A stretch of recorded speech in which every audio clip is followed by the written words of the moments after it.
tayo, mag-isa tayo guys ng loya. Dahil magluluto tayo ng balakwit. Ngayon guys, at pinagsama-sama ko na ang sibuyas, bawang at saka sili. Spicy balakwit ang ating lulutuin. Kaya ito pala guys ay pinakuluan ko muna siya sa isang kaldero kasi galing siya sa freezer.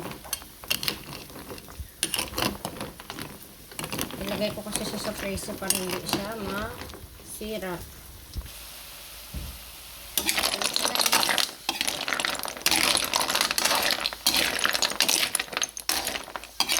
At dahil luto na yan siya, ilalagay na natin ang ating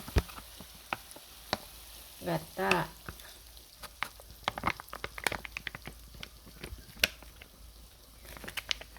Si Coco Mama. Coco Mama. Naglagay na rin ako ng asin, paminta, at saka, alam na this, magic sarap. Ayan. Set together.